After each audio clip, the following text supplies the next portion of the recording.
प्याडमा plump गरेको छ probably अम्पायरले out पनि दिएका छन् यसपालि प्याडमा प्लम्प गर्दै सायद त्यो बल गएर लेग स्टिकलाई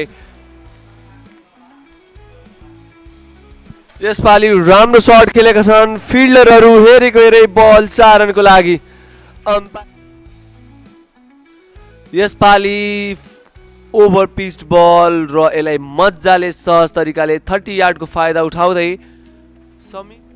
टाइट समाप्त पुगेको छैन यो बेला भने स्विङ गरेका छन् बल हावामा छ र छोपिने छ बाउन्ड्री बाहिर 6 रनका लागि ओभरमा अन्तिम बल यसपालि बाहिर निक्लेर खेलेका छन् बल हावामा छ र फिल्डर तल भए तापनि 4 रनको लागि सजिलो 65-62 सम्म पुग्न सक्छन् म भनिरहेको थिएँ ब्याट फालिरहेका छन् यसपालि ग्यापमा तर फिल्डर पछाडि छ बाउन्ड्री रोपमा यस नो कल बल थ्रो गरेका छन् र विकेट प्राप्त गरेका छन् रन आउटको माध्यमले मिसकम्युनिकेसन दुवै खेलाडीको बीचमा पहिलो गेम आफ्नो यसपालि राम्रो शट प्रहार गरेका छन् र मिसफिल्ड भएको छ र यसै मिसफिल्ड सँगै सरलाईले मोहम्मद समीरलाई 4 रन दिएको छ गोपीकान्त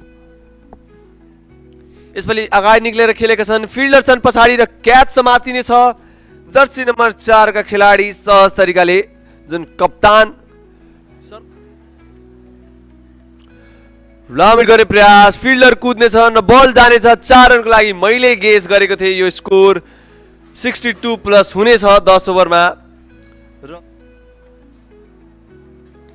यसपालि फेरि पनि कट गरेका छन् र कट गरे पश्चात बाउन्ड्रीतिर लम्केको छ बल तेस्रो बल राम्रो खेले फिल्डरको लागि मौका थिएन दुवै फिल्ड बिचबाट यो बल बाउन्ड्रीसम्म जानेछ रोनाल्डो र मेसी बन्ने प्रयास थियो फिल्डबाट सरलाईको तर भने बल 4 रनको लागि अनुभवी कोच पनि पर्साले पाएको छ यसैबीच ओबिस बल हिट गर्ने प्रयास थियो किपरले पनि बिट गर्यो ब्याटरले पनि बिट गर्यो र बाउन्ड्रीलाई गएर 4 रन यसपालि निक्लेर खेल्ने प्रयास थियो र राम्रो क्याच गरेका छन् स्लिपका खेलाडी उप कप्तान सफवान अलीलाई केही फरक पर्दैन लामो हिट गर्ने प्रयास बल बाउन्ड्री रेखा बाहिर स्लिप बोलाए पनि जे बोलाए पनि बाहिरको लेन्थ सर्ट यसपालि ओभर पिच बल नीरज यादवको र फिल्डर छन् पछाडि फसाएका छन् रञ्जन यादव लामो हिट प्रहार गर्ने कोसिस गर्छन् फेरि पनि ब्याट घुमाएका छन् यसपालि दूरी प्राप्त गर्ने छन् शमशाद मन्सुरी सरलाईको टोलीलाई इज रे आउट भएका छन् सफवान अली कल यसपालि फेरि पनि माथि फालिएको बल र गाइड गरेका छन् यसपालि बल भित्र आएको थियो डाइरेक्ट थ्रो र आउट दिएका छन् अम्पायरले शमशाद मन्सुरी फर्किनु पर्नेछ अब केही यस प्रकार हिट गर्नुस् तर बोल्ड नहुनुस् र बोल्ड हुनु भएको छ हिजो पनि हामीले भनेका थिए अरूले हात्ती चढेमा आफू बादर चढ्नुहुन्न र बादर चढेर फर्किनु पर्छ यहाँबाट प्याडमा प्लम्प भएका छन् र अम्पायरले आउट घोषित गरेका छन् अगाडि निक्लेर खेलेका छन् फिल्डर छन् पछाडि र फाइभर कम्प्लिट भएको छ सबै दर्शकहरू सुरज पटेल कप्तानको केही शट्सहरू देखेका थियौँ हामी तर साफ बलिङको स्कोर कार्ड यो देख्न सक्छौँ हामी दर्शकबिन विशाल र पार्टनरसिप भने सुरुको देखेको थिएन फेरि पनि प्याडमा प्लम्प गरेको छ र पहिलो ओभरमै विकेट लिन सफल भएका छन् आरिफ राजा एग्रेसन भने देखिन्छ फेरि पनि गाइड गर्ने प्रयास स्लिप राखिएको थियो र स्लिपको सिधा हातमा गाइड गरेका छन् चन्दन भरमा पर्ने गर्छन् राम्रो त्यो बल इन स्विङ्गर र बोल्ड भएको छ प्रदीप इन स्विङ्गर मात्र होइन चन्दन रामले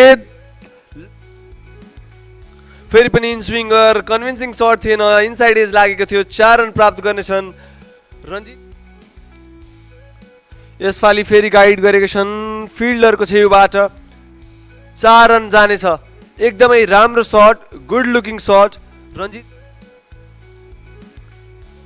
म तारिफ गरिरहेको थिएँ रञ्जित यादवको, तर चन्दन राम आफूलाई साबित गर्दै बोल्ड भएको छ, क्लिन बोल्ड। र फेरि पनि इन स्विङ और फेरि पनि एज लागेको छ। अम्पायरद्वारा आउटको इसारा। यसैसँगै चन्दन रामको यस होम ग्राउन्डमा पहिलो फाइबर र यो टुर्नामेन्टको दोस्रो फाइबर। सुनिल कुशवाहाको यसपालि राम्रो शट खेलेको छन्, मिस फिल्डिङ भएको छ, त्यहाँ फिल्डरबाट रन 4 रन प्राप्त हुनेछ। केही यस प्रकार बोल्ड गरेका छन् शमशाद मन्सुरी। लेफ्ट यसपालि बाहिरको बल गाइड गरेका छन्, फिल्डर कुद्नेछन् र यो रेस बलले जित्नेछ। क्षमता भने भरपुर छ विशालसँग। राम्रो त्यो शट इनसाइड आउट। यसपालि गाइड गरेका छन् स्लिपमा। Run out, run out. Shamshad मन्सुरीको यो पहिलो बलमा लामो हिट गरेका छन् विशाल पटेलले। विशाल पटेल बाहेक अरूको खेलाडी लेफ्ट आर्म बलर। यसपालि फेरि पनि हावामा छ, हावामा बल, फिल्डर छन् पछाडि, क्यामेराम्यान निक्लेर खेलेका छन्, कभरको माथिबाट फिल्डर छन् पछाडि र क्याच आउट हुनेछन्। जुन उम्मेदको किरण र पुसअप अट्याकिङ फिल्डरहरू राखिँदैछ। बल हावामा छ, फिल्डर छन् पछाडि र क्याच समात्नेछन् चन्दन राम सहज तरिकाले। चन्दन पुनः राम्रो बल, चान्स पुनः बनेको थियो फिल्डरको थोरै माथिबाट। रनआउटको चान्स, अपिल रह्यो, आउट। त्यस बाहेक स्कोर कार्डमा ब्याटरले केही राखेका छैनन्। 56 बलिङ कार्ड सरराई जस्तै उत्कृष्ट देखिन्छ। 30 रन स्कोर गरे साफवान अली 24 बलमा।